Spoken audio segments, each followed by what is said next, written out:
Rav Shlomo Wolbe, Zichrono Livracha, told the story of how when he was a young man living in Mea Shorim, one evening it was in the midst of darkness, there was a blackout, and he was running to get to a certain location.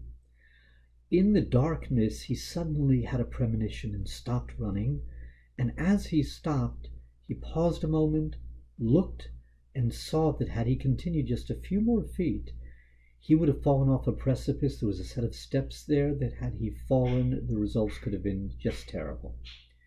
The next morning he had occasion to go visit the Chazon Ish, went to the Chazon Ish, presented a number of shilas, and the Chazon Ish answered his questions.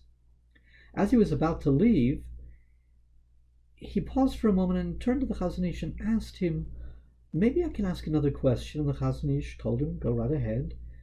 And he told him what had happened the night before, how he had really gone through this very, very scary experience and realized he had just been saved in the nick of time. And he asked the Chazon Ish, I was sure that when I wake up in the morning, I'm going to be a different person. But I woke up this morning, said Moda Ani, and I see I'm the same person. How can that be? He told that the Chazon Ish waited a moment and then responded to him. There's a very special Yetzer Hara that aims to destroy any Hisayrus that we have, even if we experience Nisim. There's a Yetzer Hara that aims that we should not take home from that experience and become something better from it. The last couple of months, we've all been through a harrowing experience. And at the time of this recording, we still don't know when this very difficult period with the virus is going to be over. And the Gedolim have told us repeatedly, and our Rashi Yeshiva and Manhigim have pointed out to us that every challenge is an opportunity to grow. Every difficulty is a time that we should be saying, what can I gain from this? What can I take out of it? Certainly true. But we also have to realize that there's an attendant Yetzer Hara that's going to try and work on don't grow from it, don't rise from this challenge, and therefore in the next few minutes we're going to talk about using the method of setting personal goals as a means to navigate this crisis and seeing to it that Be'ezus Hashem, when we do emerge from this, and we will emerge, that we will have in fact grown from it and can look back and say, I'm a better member of Klal Yisrael for all of it. Chazal tell us in the Gemara in Brachos a din that la'olam yikanes adam lebeis knesses shir shnei psachim achar kach yispalo. The Gemara is poshut saying that when you go to shul and you're coming there to daven, go in at least 2 days worth, doors worth of length, and then you start to daven. And we learn from this a number of halachas, including the very simple pshat that yes, when you get to shul, don't stand in the doorway, go in. There's other halachas as well, but in fact, Sfarim tell us that there's a remez here that we should take home as well. And that remez is that when we're trying to enter the Mikdash Ma'at, when we're trying to enter a holy place and get to a holy spot, there are two major doorways that are going to lead us there. There are two big highways that take us there. And those two highways are the Amudei Avoda that we're also familiar with, Tefillah, and of course, Torah. Let's look at these two Amudim, these two highways. And yes, Harbe Drachim Lamakom, there are other things that we can do and should do to try and enhance our Avodas Hashem in Dveikus and Hashem during this time. But these two highways are really the pillars of our Avodas, so let's see what we can learn from them in terms of our setting personal goals to grow in these areas. The first, of course, is Tefillah. And Chazal learned the mitzvah of Tefillah. According to the Rambam, it is in fact deraisa from the pasuk that we say every day, Ula'avda b'chol avavchem, ezohi avoda shiva leiv. What's called serving Hashem with our hearts? Zu Tefillah. Tefillah is always something of a challenge because it is called avoda, and besides every other way of understanding it, avoda does mean work. We have to work at it, and there's no simple, easy, fast solution to make our tefillah the quality of tefillah that we would like it to be. But right now, it's particularly difficult to maximize the koach of tefillah because we don't have tefillah b'tzibur, or if for those communities that do have limited access to tefillah b'tzibur, it's still highly limited and we're not back on track the way we want to be, and many, even in those communities, are not yet able to be mishtatev, to participate in Tefillah with Tzibor.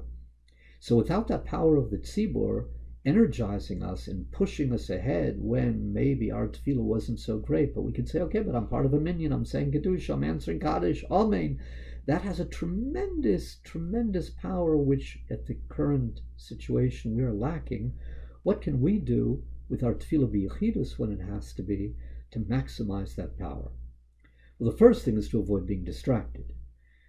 Again, it's avoda. There is no easy solution, but it's very interesting that the Vilna Gaon was asked by his Talmidim, so it's recorded, what a person can do to avoid extraneous thoughts during Tefillah.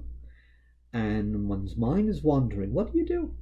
And the Vilna Gaon answered by saying, hold that siddur in front of you. And B'derech Halotzel, they quote the Gaon as saying, the pasuk in Megillas Esther, that Ubavo Lifnei HaMelech, when Esther approaches the king, Melech Malchei Amlachim, Amar in the Sefer says with the Sefer, Yoshuv Machshavto Hara, that the bad thought, of course, Pashut means Haman, will be taken away.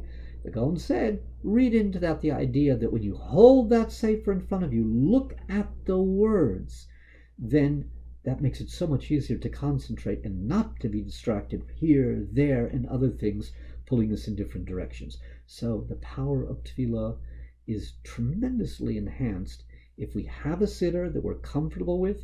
It's the right size, it's the right piece, your right print. Everyone has their different preferences, but hold that siddur in front, and if necessary, pause, and then continue when you feel you have your thoughts back where they should be. Once we're quoting the Vilna Gaon already, let's mention another thing which is recorded by his Talmud, Rabbi Yisrael Mishklov, in the introduction to a work, Pa'asa Shulchan, a very important work in the agricultural laws of Eretz Yisrael. And Rabbi Yisrael Mishklov records a conversation with the Vilna Gaon that we don't typically associate with the Litvisha necessarily, and that is the power of nigun, the power of music, and the ability to integrate music and to understand the Chochmas HaMuzika, as he labels it. Of course, Chassidus has long put on their banner the power of nigun, and every wonderful Chassidus has its unique nigunim. Mudgets and Chabad and Breslov, they all have their various tunes that are associated with their tefillah, and all of us have, whatever shul you belong to, whatever nusach you daven, we have favorite tunes that we like to use. Using that power of nigun enhances our tefillah tremendously. And it doesn't have to be the tried and tested. It doesn't have to be that beautiful Kedusha that you heard once upon a time in shul from wonderful Baal Tefillah.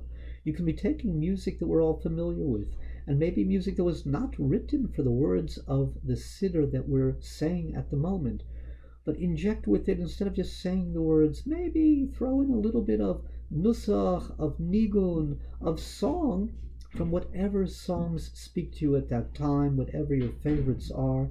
And in reciting words with even some sentences, it can be in Psukei de Zimra, it can be later in Birchos Kriya Shema, but using nigun and using music, each individual in their own way, tremendously enhances the tefillah that we are davening. Another eitzah, which may be obvious, but it's important to be said, is let's slow down a little bit. This time for many people is still very hectic. There's a lot to do, even if one isn't going to the office. But keep in mind that those few minutes that you would take to get in the car and drive to shul, or those few minutes you would be walking to shul, or getting out of shul, or saying hello to people in shul and coming home, every one of us has an extra 5-10 minutes. Well, take those 5 minutes, take those 10 minutes. What does it mean to add 10 minutes to chakras? It's a huge difference. 5 minutes makes a big difference. And if you add 4 minutes, 3 minutes to a mincha, a 7-minute mincha is not a 10-minute mincha.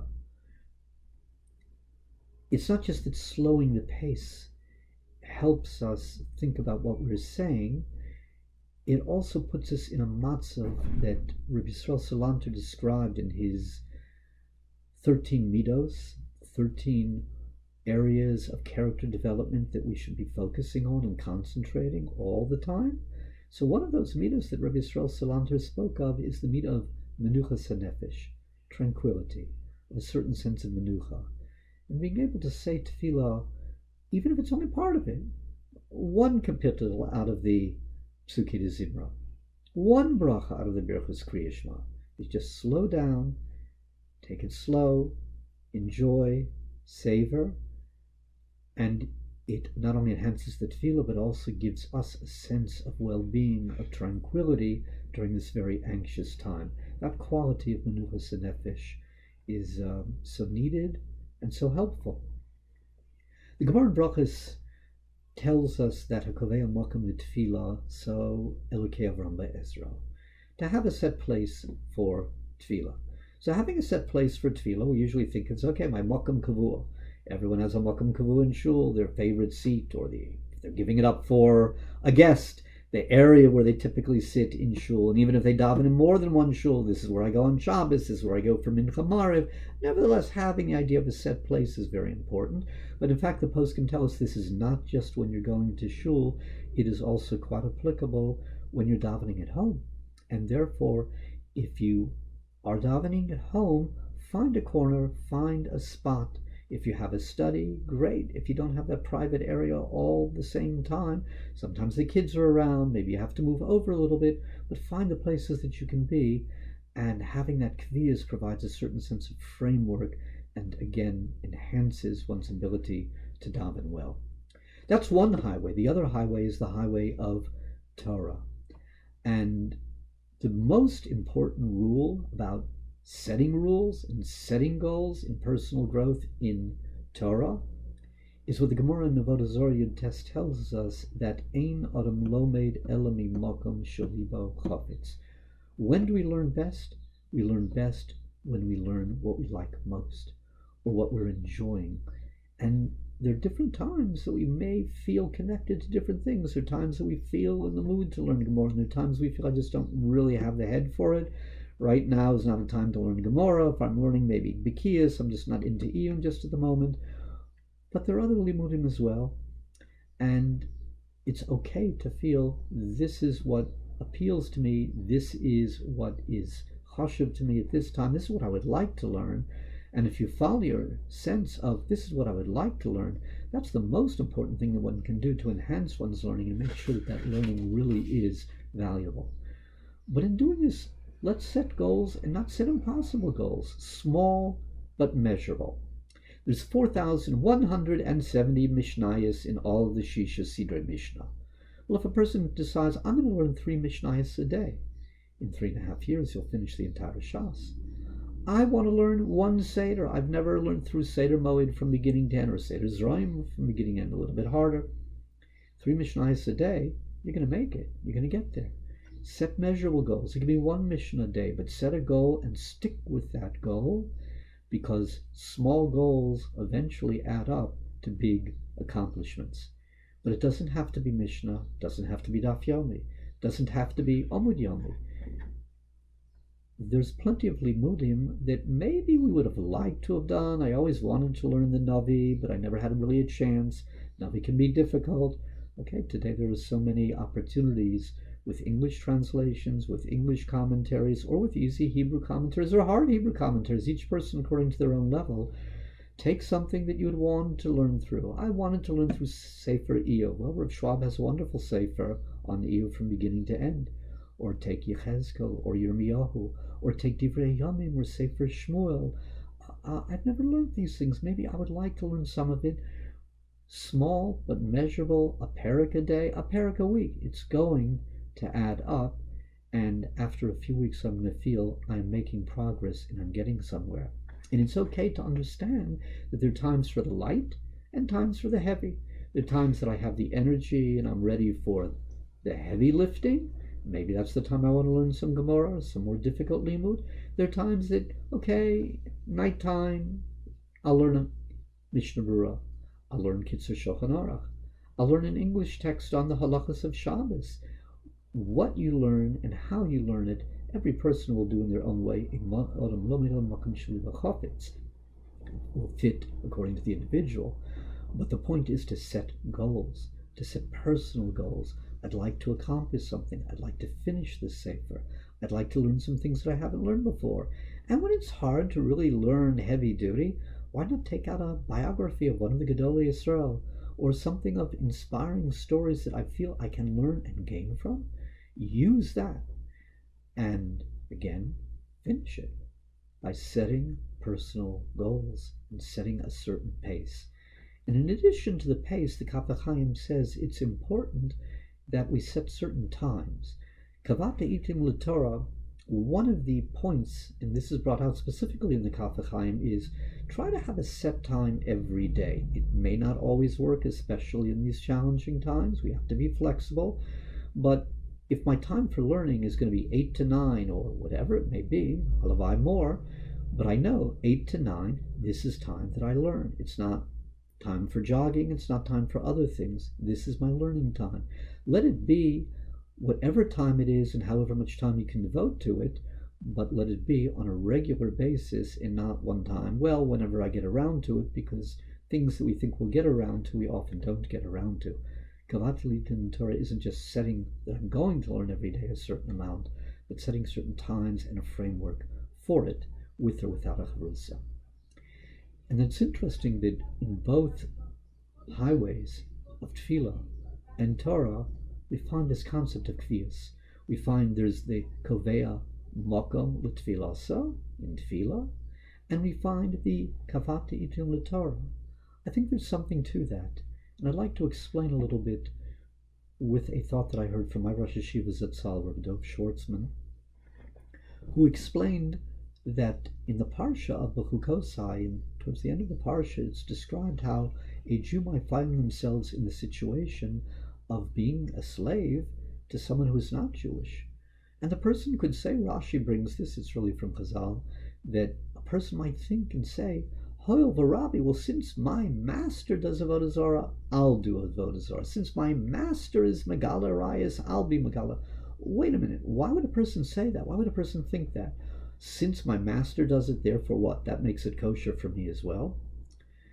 And my Rosh Yeshiva Zatzal explained, because when a person is in a certain situation where things are not in our control, when a person in this instance is literally a slave to a master, it's very easy to feel meshubed to that masav, to feel obligated somehow. I'm not in control anymore, and therefore I go with the flow and I do whatever is being done because I don't really have my freedom of choice. And therefore it's so important to remind the Yid in that matzav, no, we don't say Hoil v'Rabbi, because my situation is difficult, therefore that gives me some allowance, or this is what I should be following along. Yes, we are in a situation today that there's a great deal not in our control. Because Baruch Hu, through this virus, has given us a dramatic reminder of how much is not in our control. At the same time, setting personal goals for ourselves, Hashem is giving us Bechira. Bechira to make out of this challenge what we will. Bechira to rise to the occasion. Bechira that we can grow and we can turn around and say, I've accomplished certain things under adverse circumstances. When we do that, then we don't simply go with the flow and say, well, we're not really in control. Yes, Hashem runs the world, but Hashem is asking us through our smart choices, through our Bechira Tova, to take the steps that will enhance our avodas Hashem, to make us better Jews, to make us better people, and Be'ez Hashem, we will get through this. We will see light at the end of the tunnel. And chas v'shalom, that we should look back and we should say, the Yetzer Hara somehow, I didn't have the hisaris I should have had, but rather we will look at our path of setting goals and little accomplishments for ourselves and say, yes, it was a huge nisayon, and thank you, Hashem, for giving me the wisdom and the strength to grow from it. Hatzlacha Rabbah. Thank you very much for a fine presentation. This is Rabbi Dr. David Fox of Chai Lifeline's Crisis Intervention, Trauma, and Bereavement Department. Please feel free at any time to access our crisis hotline at 1-855-3-CRISIS, and you may also email us at crisis@chailifeline.org. Looking forward to providing you with another installment in our ongoing series entitled Going Through It and Growing Through It.